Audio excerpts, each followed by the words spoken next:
Ja, ich begrüße Sie auch herzlich hier und habe die Freude, Tracey Burns einzuleiten.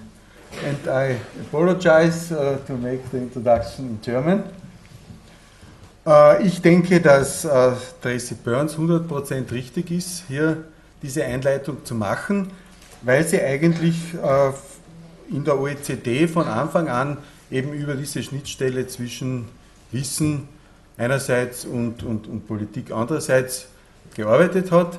Und es gibt da eben so eine erste Publikation, die glaube ich, für diese Diskussion bahnbrechend war, Evidence in Education, Linking Research and Policy, wo auch die OECD eine gewisse Umorientierung vorgenommen hat, indem sie den Begriff, den sie zuerst geprägt haben mit Evidence-Based Policy, umgewandelt haben zu Evidence-Informed Policy. Das heißt, eigentlich die Sache ziemlich abgeschwächt hat, was aber dann die Europa eigentlich nicht wirklich wahrgenommen hat, ne, bis jetzt. Und sie ist eben jetzt in einem der interessantesten Projekte leitend tätig von der OECD, Governing Complex Education Systems, wo eben auf den verschiedenen Ebenen mit Länderanalysen untersucht wird, wie man das eigentlich bewerkstelligen kann und mit diesen Problemen umgehen kann. Und ich freue mich schon sehr auf den Vortrag.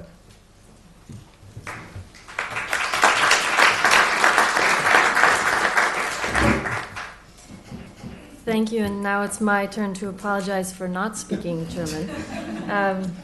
I really, and my German is sufficient to order me a glass of red wine in a restaurant, so I don't think that would hold your attention for that long, especially if I didn't get the glass of red wine, so I will speak in English. But thank you so much for inviting me here today. It's a real pleasure to be here, and thank you also for your good work on this report. I was given an English synopsis, and I was very impressed by the mixing of the indicators and the research that has been done, and I think it's a very good example of one of the things that we like to talk about and urge countries to do in our work. So congratulations to you on this very impressive piece of work.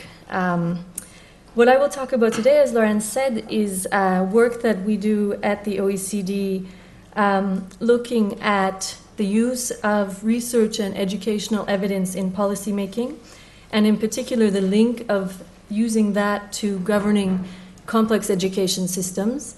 I was asked once, well, who is governing the simple education systems? I didn't really have an answer to that, so I guess really it's governing education systems, as all of them are complex. But there's a lot of very interesting intellectual arguments, but of course also very practical arguments that underlie all of these things. So to start, I think I can use this. Maybe? Maybe not.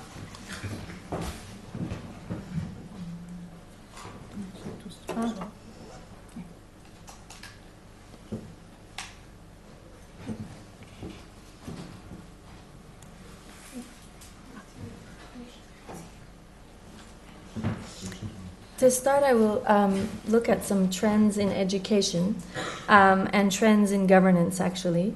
And one of the biggest things that we've seen across the OECD is in the last sort of 5 years is the economic crisis, of course, is one of the big defining moments of our time. And in terms of education, this has actually been seen as an opportunity to accelerate reform. Part of that is, of course, really pressing issues of youth unemployment in many countries across the OECD, but also meeting increased educational demand from students who choose to stay in education because the labor market is not particularly welcoming for them.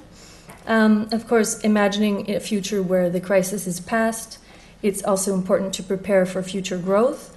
And it's important, as always, to foster innovation. So this particular trend is recent.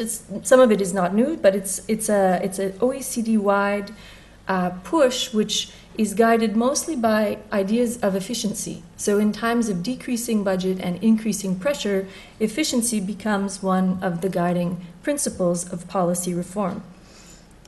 as part of that, there's been a conjunction of factors that have been working together in the last 10 years. One is that for many OECD countries, you've seen there's been a large increase in money being put into the system, whether it's for infrastructure or for teacher pay or for various other elements. There's been a large increase in money without a corresponding increase in output as measured by, for example, test results or improvement on a number of different factors of educational success. And this, I mean, one might ask the question, why would you expect one to lead directly to the other?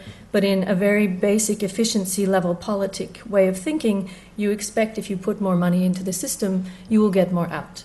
And that simply has not been true in, I would say, 3/4 of the OECD countries' education systems. More has been put in, and the countries have either stayed steady in markers of test scores and educational outcomes, or they've actually decreased. Which is a cause of serious concern, of course. As part of this, there's a spotlight on failing schools in cities in particular, but also failing schools in small rural areas. And schools and teachers are being held more accountable for education outcomes. So this push to test more, this push to measure more, of course, means that there's more accountability and more pressure on the schools and the teachers themselves. And so the policies have focused very much on filling what are called efficiency gaps, trying to get the most effective use of money in terms of delivering the most useful educational output. But at the same time, this is taking place in a number of governance trends. And this is something that's been going on for 20 or 30 years.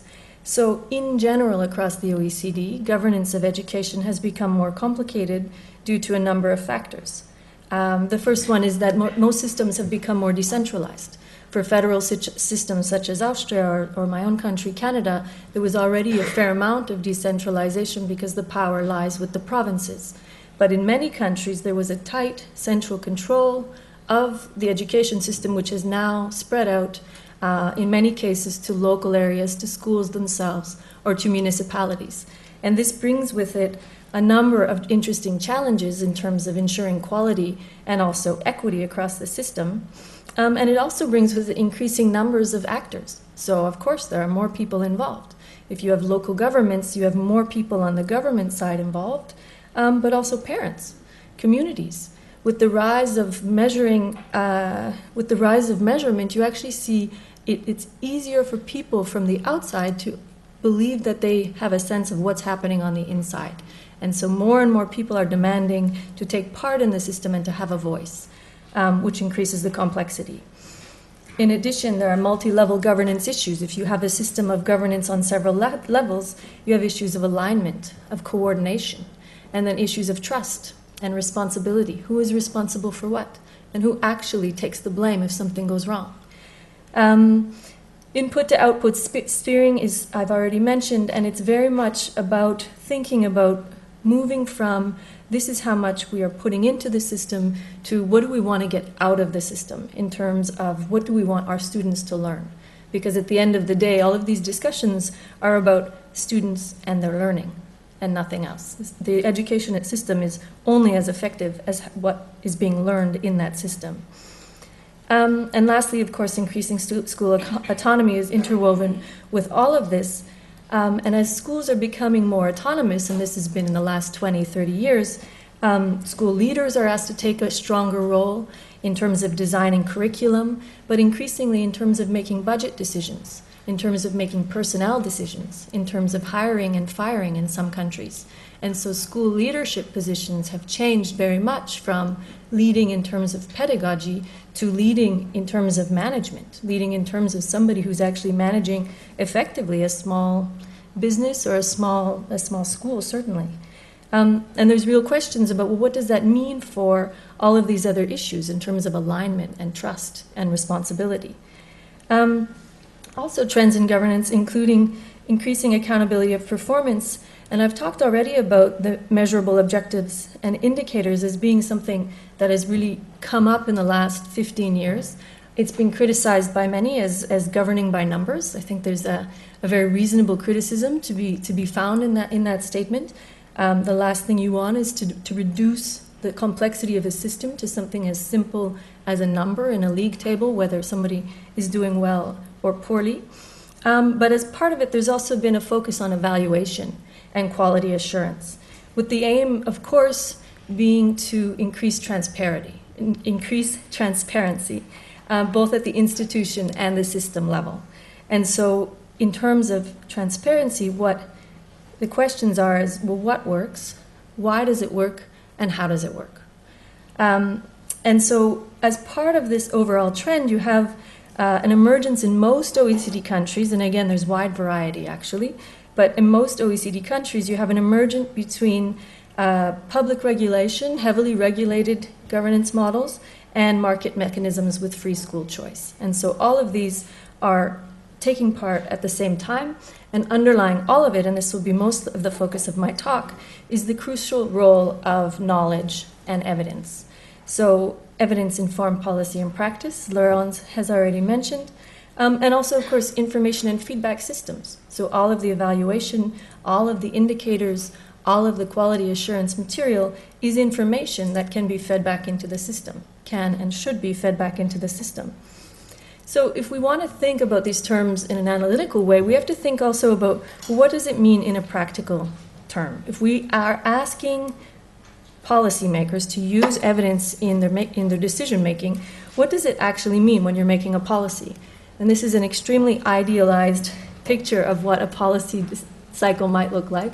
No one actually ever does this, but in an ideal world, there's an identification of needs, and then a development of a policy with hopefully a pilot, some guessing, a result, and then implementation on a wide scale, some more results, and evaluation and monitoring, which is then fed back into the needs, et cetera, et cetera, et cetera.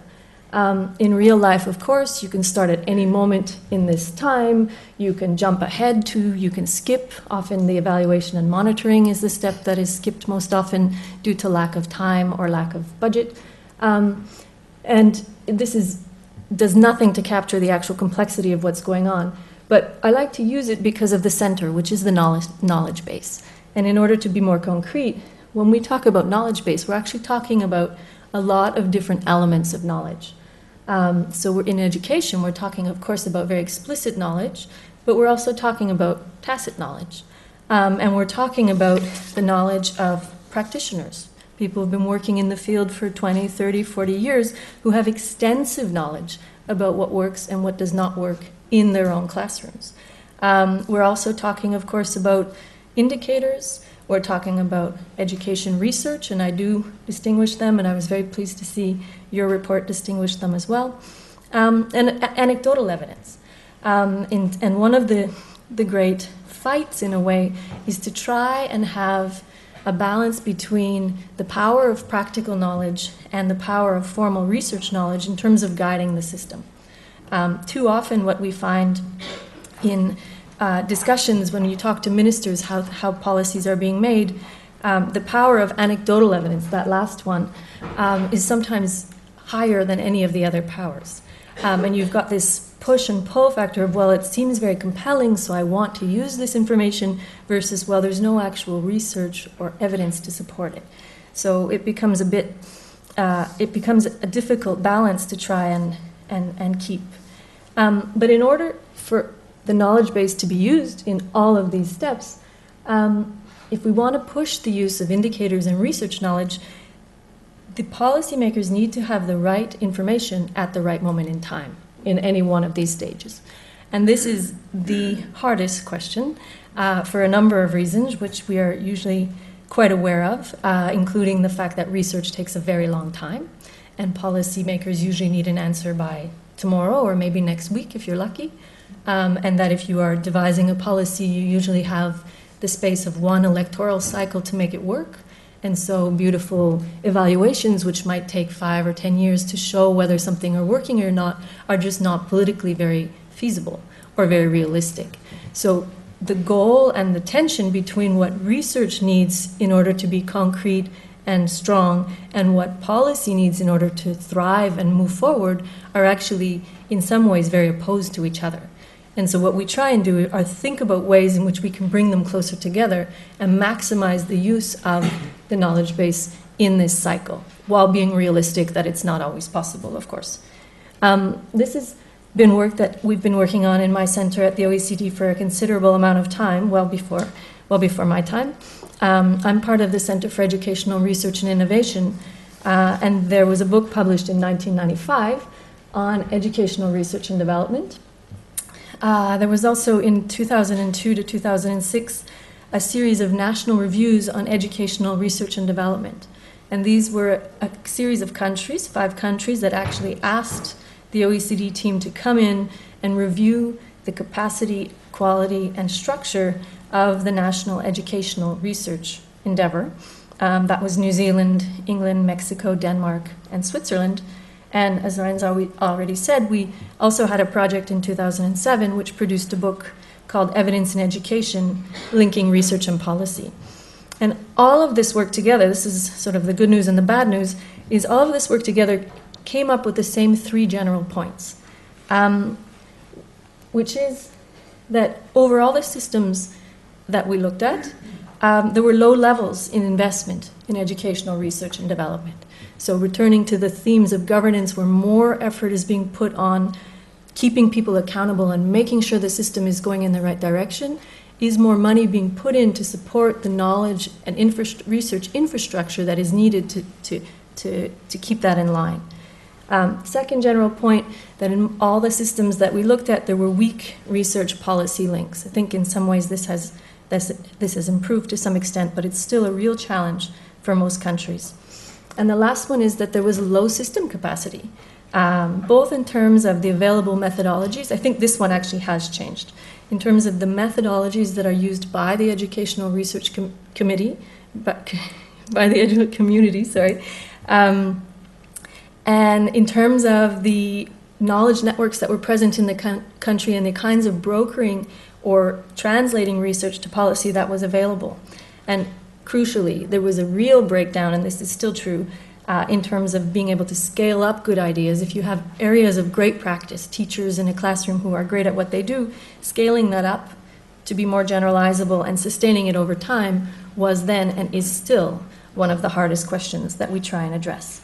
So what I'll do now is just go through a couple of these points to see how many of them are still relevant today, and then move forward onto what we're actually doing in the current day in our project. The first one, on terms of low levels of investment, this is still true. These figures are a little bit older, 2009 figures, but what this graph shows is the government expenditure on educational research and development as a total of all expenditure on education. So the first thing to note, of course, on the Y is that it's very small. This is not unexpected. Education is a very expensive endeavor. It costs a lot. So the amount that you spend on research is going to naturally be a very small percentage of that. That's not a surprising finding. What is surprising is that the variation between the countries, and this is a small set of countries because it's actually very hard to keep these, to get a good comparable set of data, is that there's such a large variation. So you've got almost a 20-time difference between Ireland over there with 0.35 of its overall expenditure, and Austria and Switzerland coming in together at the bottom. And again, these are slightly old data, so we would need to update them. But you do see a very dramatic difference in terms of the amount of expenditure on educational research and development. Similarly, if you want to look at the amount of expenditure on educational research and development in terms of public expenditure on research and development. So all research and development, how much is being spent on education? Again, the first thing to note is it's actually very small. So if we think of public research and development, a lot of the money will go to health. That's expensive. It's a very expensive endeavor, and there's a huge research infrastructure that is being funded by public sources. But education, which of course is one of the highest priorities of governments, in addition to health, is getting at the maximum around 4.5% of that entire budget, which is, one could argue, relatively low. The other thing to notice again is that there's a pretty wide difference between the countries represented, from 4.5 to, well, sorry that Austria is doing so badly there, and these figures are a little bit old, but you've got less than 0.5%. So there's real questions, I think, about, well, the first thing we need to do are update these data. I mean, it's actually extremely hard to make them comparable, which is why we're still using old data. But the first thing we need to do is update them and then really ask, is this still the case? Because if this is the case, and this is happening at the same time that governments are talking about, well, we need to keep people accountable, and we're going to measure things, and we're going to insist on excellence, that is completely out of line with, are you actually funding the infrastructure that you need to be able to measure that? You need to, if that's still the case, you need to actually bring those things into alignment. In general, of course, we have this push across all OECD countries and actually most of the world to invest more in research and development.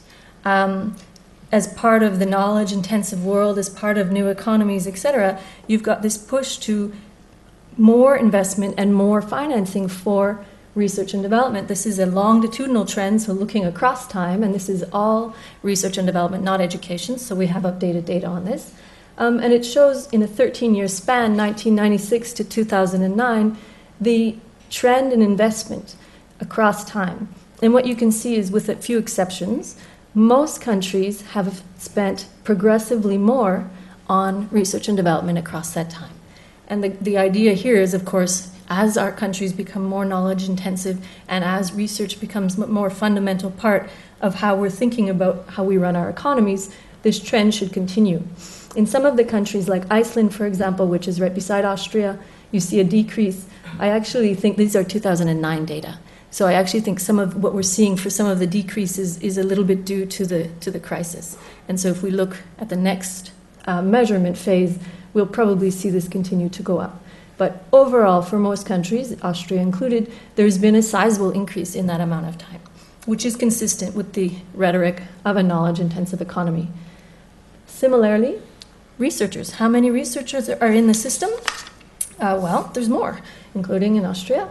Again, 1996 to 2009, and here you have every single country with, I think, not one exception on this graph. Yes, one exception, the Russian Federation. Every single country except for the Russian Federation has had more researchers, added more researchers per million people between 1996 and 2009. And in some cases, you can see Austria, the increase has been relatively substantial. And this again is expected to continue, not indefinitely, but for a reasonable amount of time, in order to support the arguments we are making about a knowledge economy and about the importance of research and the investment in knowledge in our society. And so the question for us was, well, if we return to these points in terms of education, how do we align these sorts of figures? How do we ask what education is doing in this overall trend and align that with the same push and pull towards increasing accountability and increasing emphasis on excellence? The other 2 points I'll deal with in tandem in terms of research policy links and capacity. These, again, interesting points and good news and bad news, I guess, in terms of what's changed since 1995. If you think about research policy links, again, in an abstract way, you've got this sort of formal triangle of the big players, the policymakers, practitioners, researchers, and again, it's partially my bad diagram skills, but also, of course, this is much more complex. And you've got a number of other players in all countries, media, leaders, parents, school boards, but many, many other more, local authorities, students themselves, of course, etc. And every single person and every single player will be a part of that knowledge network. And so if you want to ask, how is research and knowledge being used in an education system, you actually have to look at the strengths and weaknesses of all of those links and all of the network itself. And then ask, of course, for us, a real question is, what is the role of brokerage agencies? And by brokerage agencies, we mean institutions, usually formal institutions, that are actually tasked with translating the results of research to policy or to practice. So actually making that translation possible. It's been the study of a lot of our work, brokerage agencies, because they play some extremely important roles. I would argue actually that this report is, in a sense, has been brokered by the people in this institution to bring quality, and sometimes difficult to read for a layperson research evidence and indicator evidence and present it in a way that's accessible, understandable, easy to read. And that process for us is also brokering. So I think this volume and this event is actually an example of the process, not an agency, but the process. And as such, one of the key functions, of course, is dissemination, making people aware of what's there and what's available, putting things out there, publishing them, getting them on the internet, having events such as this, and promoting interactivity. So most of the countries that we work with actually have explicit events where they bring researchers together with policymakers or with practitioners, very discrete communities, so they're usually different events. But they just actually bring people together to strengthen the ties, but also strengthen the capacity of people to speak to each other.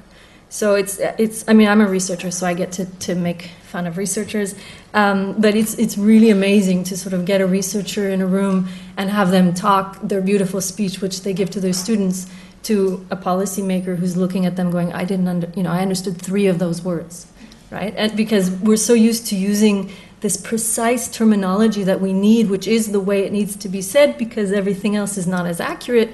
But what that means is that it just gets lost because it doesn't go beyond the realm of academia. So increasing the interactivity not only sort of allows people to realize that, I maybe need to adapt what I'm saying, but makes just the human contact. People know each other. They're actually curious. They know if I have a question, I can actually call up that professor because he or she may know the answer, or they may know who knows the answer. So brokerage actually does that. Another role, and this is a huge role actually, is legitimating the rigor and the quality of work. So these days, last 10, 20 years, 10 years say, if you are a parent or a teacher or a policymaker, or even me, if I'm trying to take a shortcut and I want to find out what's being done in educational research on school leadership, I'm going to Google it. I really am. And then I'm going to get, and I'll see who the academic people are, and I'll actually go through there, and I'll ask people to go to the libraries and do the appropriate things. But as a very quick pass, if I want to know in 5 minutes who's working on something, I will Google it. And if I'm a parent, or if I'm a school leader, or if I'm a local government official, how am I supposed to know the difference between somebody who happened to put something up based on, a really amazing methodologically strong work versus somebody that just has an opinion piece on there that asks 3 of their friends and presents it as educational research? If you Google it, you find all of this stuff, right? You see all of it. And as researchers, we don't even think about it. We just weed out the stuff that's not very good. But if you don't have those skills, if you don't have those training, you don't actually have a way of doing that. And why should you? That's not your job. But it's not Google's job either. So there's a real question about providing the legitimacy to a piece of work. And brokerage agencies actually do that. They say, this is really great stuff. They don't do the research themselves. That's part of it, is they maintain objectivity. They say, this is great stuff. Here's why. This stuff, not as good. And that's very helpful to people who are trying to make tough decisions based on, policy constraints and tight budgets. And one of the last points, but a very important one, is developing cooperation and trust. Again, if you think of all the different players and actors in a system, trust is one of the elements that is the hardest to capture. It's very, very hard to build, very easy to destroy. And it's one of the things that I would say, especially with increasing pressure on teachers and school leaders, I would say that across the OECD, almost all of the systems really struggle with trust, trying to keep faith in their professionals, trying to allow people to feel appreciated as professionals, and still push for system improvement. And one of the things that brokerage agencies do by bringing people together is build at least a little bit of trust, or at least a little bit of understanding.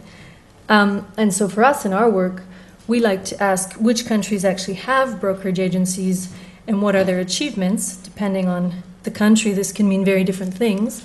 And also, of course, depending on the governance structure, because for some places it makes sense to have a national agency, whereas for others it wouldn't make sense because of the way the education system is structured, and you would want a more regional agency or even a local one. So to link all of this back to where we started, these sorts of push to use research and to use indicators and really govern our education systems in a sustainable, efficient, fair, equitable, and useful way has sort of come to a moment where, at the moment, the OECD, among many other institutions, is being challenged. So I'm not an economist, so I am saying this from the outside, but I'm not saying anything that my colleagues who are economists have not said here. New Approaches to Economic Challenges is an OECD-wide initiative which was developed by our Secretary General, which actually takes as a starting point the failure of the OECD and many other institutions to accurately predict the crisis, to predict it and to predict its severity. And so just the sort of admission that the standard economic models, the standards ways of seeing and foreseeing the future were, in the case of our work, actually fundamentally wrong. And so this work actually seeks to try and question some of those basic premises about, well, what do we actually have to rethink? What do we have to challenge in terms of our ways of modeling economic growth and economic development? And just really acknowledge as a starting point that, well, the crisis has actually undermined trust in governments. You have stories, Cyprus is the most recent one, but you have stories where very large corporations seem to be getting away with an awful lot, whereas very small individuals seem to be paying an awful lot for these actually quite large global crises, which those small individuals have nothing to do with, or very little to do with. So there's a real feeling, and I don't mean this in a small way, I mean in a very important way, that there's a growing concern about fairness, about equity of sacrifice, worries about the social contract. Can we actually rely on our governments to help us if we need help? And as governments struggle to communicate a clear vision for recovery, there's a need to reinforce the public's trust in institutions. There's a need also to build system capacity to learn so that the system is actually continuously learning. Part of this comes under what we've called the smart state. I believe other institutions have used this term as well, which is trying to rethink what we mean by state, what we mean by governance, what we mean by knowledge. And the word is not so much the size of the state, which is important, but how it's being governed. So the idea that you need an efficient state, but you need a smart one. You need one where the money is invested wisely and the results that you obtain are the ones you expect to obtain, where you're reducing inefficiency, but trying to be honest about what that actually means in human terms. So trying to re-envisage all of this. And as part of that, explicitly stated in this OECD-wide initiative, is the need to revisit governance models and the use of knowledge in governance. Education does not figure centrally in this work in the OECD. It's mostly based on labor markets, it's based on innovation, it's based on large economic systems. But we believe, and I think we have good reason to believe, that education, of course, is very much part of this. It's very much part of the solution, but it's also very much part of what we also need to rethink. And so one of the projects we work on is the project that I'll tell you about for the rest of my time, which is governing complex education systems, which takes a very basic model of governance, priority setting, steering, accountability, and looking at policy design and implementation, and just puts it formally in an ecosystem with knowledge production and use. So you've got knowledge production, traditionally thought of as research, and from the university sphere, knowledge users, again, a pretty wide group of people, but looking, of course, at the interconnections between all of those and the importance of thinking about how knowledge is being produced and used in terms of each of the governing steps and each of the governing elements. And so the questions that we ask in this project are what models of governance are effective in complex education systems and what knowledge systems are necessary to support this. deceptively simple questions. The three themes that we look at are accountability, capacity building, and strategic thinking. And the reason that these were chosen as the three themes was actually because we had a series of meetings, and these were the themes that emerged from discussions again and again and again from the participants. So what I'll just go through each of them in turn to give you a better sense of what we mean by them. So here's the cartoon of accountability. Please send in someone to blame, which is, of course, the caricature of accountability, right? You want somebody, you want to be able to measure something so you can actually blame somebody. And in very bad systems, that's actually what happens. You're looking for a scapegoat. You're looking for the problem. And of course, the idea is once you get rid of the problem, everything is perfect. It's neither true nor that simple, unfortunately. And what we came up with in our discussions was that when countries, in looking at their education systems, are talking about accountability, they're really talking about fundamental elements of how you actually govern a system. So everyone has a quality control system and national testing and takes part in PISA, et cetera, et cetera. So they all have all the data that everybody else has. But the question is, what do you do with that? And who do you hold accountable for what?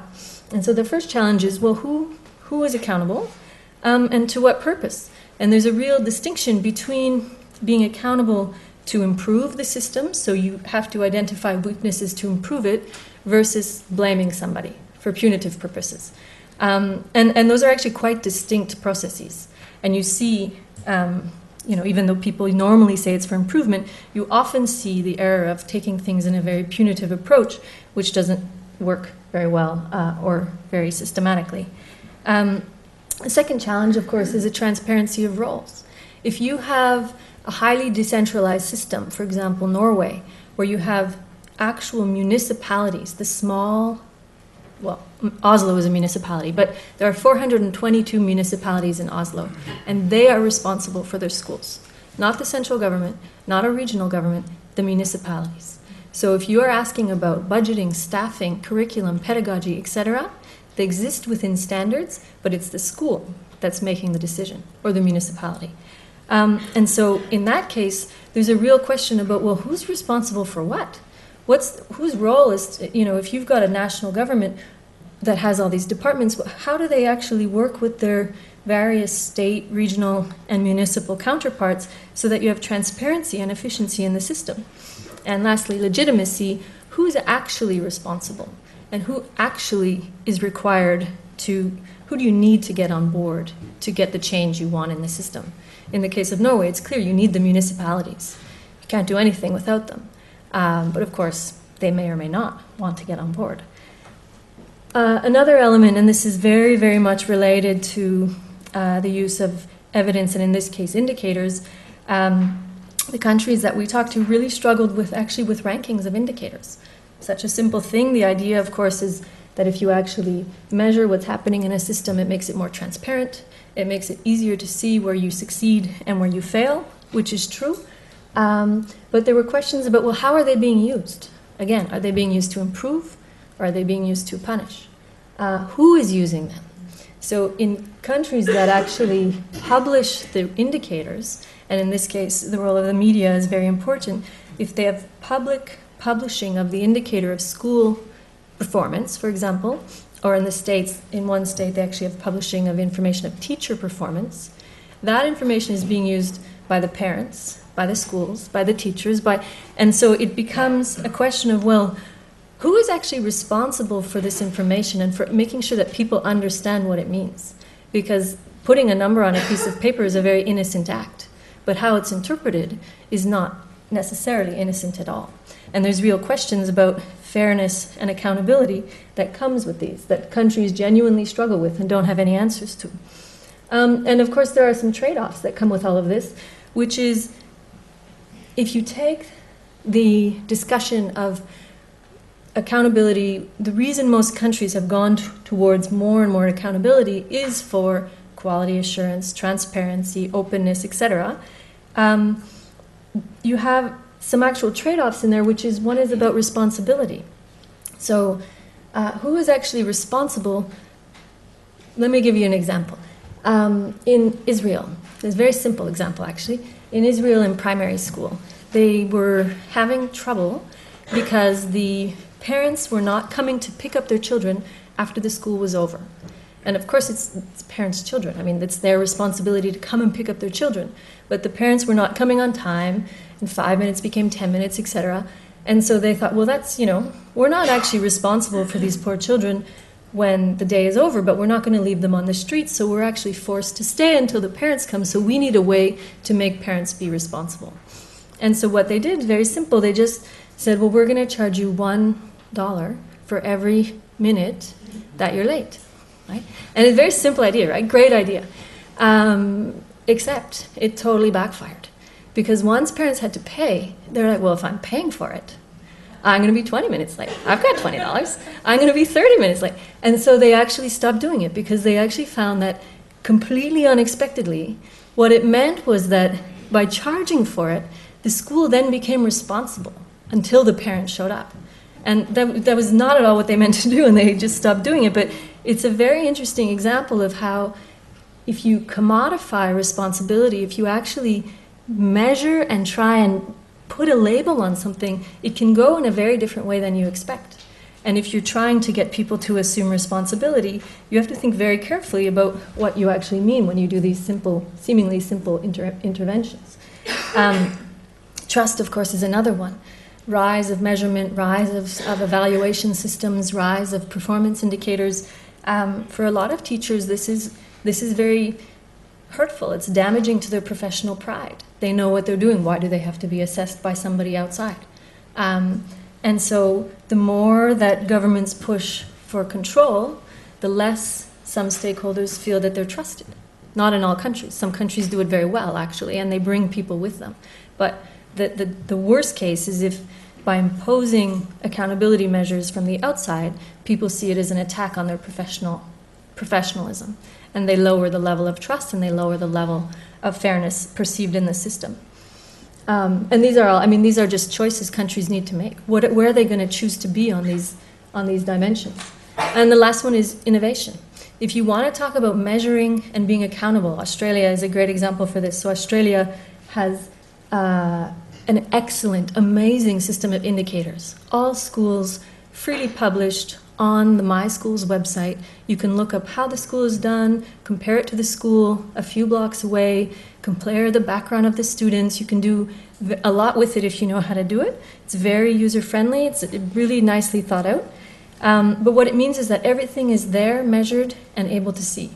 And what it also means is that you have very little room to fail. This is a trade-off. The more you push people to be accountable, the less they can take risks. Because taking a risk means that it might not work. And innovation, as we know, relies on taking a risk. Asking people to try something new means that you have to actually think, well, it might not work. And you need to decide, as a system, I say you, but let's say the minister needs to decide at a system level, how much accountability do you want, knowing that there's actually a trade-off between accountability and risk-taking. And in many cases, that's a good thing. You don't want people randomly going off and taking wild risks, but you do want some risk and some innovation in the system. So these are some of the issues we discuss. Similarly, capacity building. Mostly this discussion is focused on a local level. And again, if we go back to the example of Norway, if you've got municipalities making decisions about staffing and budgeting and hiring, what you have is school leaders who are actually not just teachers anymore. They're running small businesses in a sense. If you have Poland, which again, beautiful set of indicators, and not only do they have a set of indicators, they have a very lovely value-added model which shows the value added of particular school interventions and school performance over time, which is available online, which they have been pushing local governments to use and school leaders to use, but which they don't seem to be getting people to buy into, and they're having an unattended effect because the people who are using it are actually very savvy parents who actually are working the system to their advantage. But if you want to use that example and you're asking a school leader in a small town in Poland to use value-added models for thinking about how to improve his or her staff teaching, this is very different from what he or she was trained to do. Right? So it's not about saying one should or shouldn't do this. It's about acknowledging that if we are asking people to take very different roles, which we are, we have to think about, well, what is the capacity needed? We're asking school leaders and local governments to actually manage change. And so what are those capacities and how do we make sure we have them? Similarly with knowledge sharing, this is something we ask people to do all the time, but we don't necessarily make sure that it's possible. And in particular, again, I keep coming back to the evidence and the indicators because I think it's really, really important here, both for the functioning of the system and it's often where we go wrong. The countries that we spoke with in our meetings, there was a challenge about using the indicators. I've already given the value-added model from Poland example. There was a challenge that a woman from England, Philippa Cordingley, called the tyranny of common sense, which she struggles with as somebody who pushes research use among teachers in England. She found that the most common reaction at the beginning was a sort of anti-intellectualism. No, I know how to do it. I've been doing this for 30 years. I'm not interested in learning something new. And which she really felt was a very difficult element that she had to get by in order to get people even to enter to the discussion. And the identifying needs point is about if we have a better and smarter system of educational research and educational indicators, we are going to ask people what they need to know in order to use them. That's the standard first step, right? What capacity do you need to use? But there's a real question about who identifies what needs are needed. Because if you ask those school principals in Poland, maybe a few of them will tell you they want to learn how to understand value-added models, but 98% of them will not, because they really don't care. And they really don't care, trust me, I've talked to them. So those data are there, but they are not interested. And yet it's been decided that they should have that capacity. So the identifying need issue is, well, you can, obviously, it's better if people identify the need themselves, but if you have a strategic plan for your system, you might be identifying need for other people, in which case you have a problem because you need them to believe that they need this as well. And that's a PR issue, but it's also a capacity issue. The last conceptual point is on strategic thinking, and this is the bane of not just education systems, but almost all policy systems. It's very easy to say strategic thinking is necessary. Of course, we know when using indicators in research that one of the standard issues is that people need, when they want answers from research, they want the answer tomorrow or next week. They don't like the answer, it's going to take me 2 years to research that. And that's just not politically possible to say, wait 2 years, we'll get back to you on that question. But it's very difficult to plan for the medium and long term, especially if you're a government and you're in power for 4 or 5 years. You don't have the luxury of planning for a 10-year cycle. And in fact, it's politically foolish, one would say, some would say brave, some would say foolish, to actually plan for a 10-year cycle, because if you lose power, then you go and you lose all the things that you put into place. So even though people say, yes, it's very important to have long-term strategic thinking, very few people do it on a national level and certainly not on a local level. One of the things we discussed was the capacity to do this. If you've got, this discussion was in Poland, so I have a lot of Polish examples, but if you have school leaders and regional local government leaders who are being asked to do all these new things, they don't have any time. They don't have that time to actually think 5 years, 10 years in the future. And what they're being measured on is what they did yesterday and what they'll do tomorrow. So if we want the system to be strategic, we need to think very carefully about what that means in terms of alignment, in terms of making it work with day-to-day policies, and also the fact that education systems, as all systems, have multiple stakeholders. And you have very strong lobbies of teachers, of parents, of students, of government, etc., who are all pushing for their immediate needs. And not everybody is going to be on board for that neutral 10-year forward-thinking exercise. And that's an issue. To be more concrete about the project, it runs on, it's been running for a couple years And what I've been talking to you about are the ideas that have come out of the conference themes that we've had. We have one coming up, which I'll invite you to at the end of my talk. And the other thing we have done is we have analytic papers, which are working papers, and a series of case studies. And what I wanted to do just to finish up was to give you a sense of what those case studies are and what we're finding in them, because we think it's a really interesting way to sort of look at these issues empirically as opposed to just analytically. So the case studies look to add actual empirical evidence to this discussion. So what actually happens when you make reform? What actually happens? What are people thinking? Does it work? Does it not work? Analyze the processes and also allow for comparative perspective across the different countries. So the first group of case studies that we had was from 3 countries, the Netherlands, Norway, and Poland. They're just finishing now. They should be published in the next couple of months. And we're starting a second group with Germany and hopefully Australia, some federal countries, and perhaps even Sweden. And the first group actually all looked at assessment issues. And what they did was, the Netherlands, for example, looked at a particular policy intervention, which was reducing the number of underperforming primary schools. So the Netherlands has a long tradition of school autonomy. The schools are extremely powerful and autonomous, and yet there was a struggle with underperforming, very weak schools, and the ministry decided to make the school inspectorate strong enough to be able to close them down if they consistently underperformed. So this was the reform, and the case study actually looked at policy, did an actual case study of 5 selected schools, and actually looked at the media and media reporting around this, and found that overall it was a success in the sense that the number of schools that were called very weak was actually reduced over time.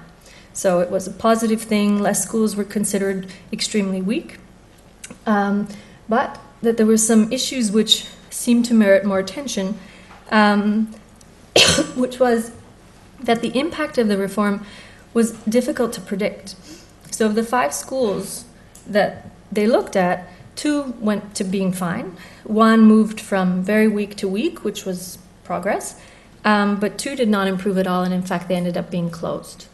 And so the real question was, well, how do you actually, with being given the same intervention by the school inspectorate, what triggered for some, which was a virtuous cycle where they became better, and for others was a vicious cycle where they actually stayed the same and then were closed down? And what does that mean for policymakers? How do you actually try and control that and think about the dynamism? And just to tell you, we're still working on this, but we don't have any good answers to that yet. So there's no magic bullet. But it's important to point that out because, of course, often the policy is presented as this is going to solve the problem, but then you don't pay enough attention to the dynamic nature of what happens after you start a process and what happens afterwards. The other finding that was interesting was that even when they got better, there was still 2, 3, in some cases 4 years where they were considered very weak. And that's a very long time for a student to be in a school like that. And that has an effect on their educational outcomes. So there was a push to try and think about making it faster and also preventing, because even though it seems to have reduced the number of weak schools, there's still schools that are newly being labeled as very weak. Norway, looking at assessment for learning, so formative assessment. They tried to roll out nationwide a formative assessment program. And as you already know, the central government can propose this, but it's up to the municipalities whether they take part or not. So there was a lot of proposing and a lot less taking part.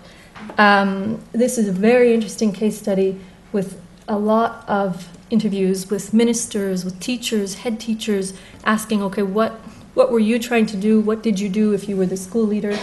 And really trying to see, well, what actually were the elements that made school leaders take part and make this a success versus not take part or actually not do it successfully. And the big ones, which we're still working on, but the big ones were sort of the basic ones. Unfortunately, it was about trust. So if the teachers believed that if the municipality had a good reputation and the teachers believed that they were helping them, they were happy to take part because they believed that it would be helpful for them. Whereas if the municipality was perceived as being very controlling, the teachers were very resistant, and then it didn't work very well. It's not rocket science, but that's what happened. And basically it was about communication, being clear and structured in what you were saying. Even with this, even with people deciding to take part, half of them struggled with the reform. Even having said, yes, we will do it, best intentions, etc. Particularly the smaller municipalities, this is about capacity building. But in terms of the steady stream of what they thought were changes from the government, we have to change this, we have to change that, we have to change this, they just felt overwhelmed.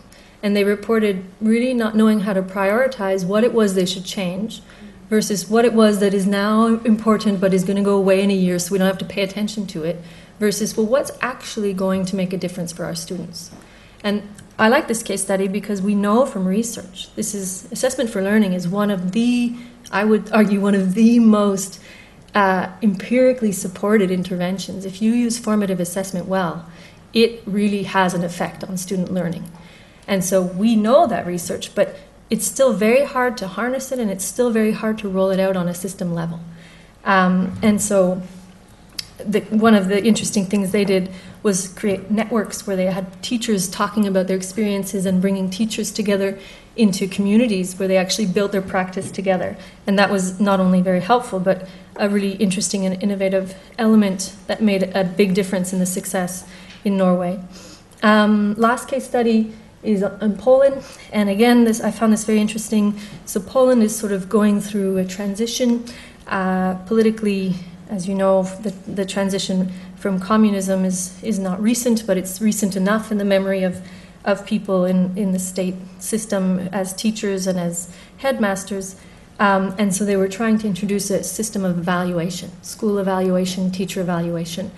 And this was met with huge resistance because it was about professional pride. It was about, well, how are you going to measure what I'm doing? This is not something that you can actually control.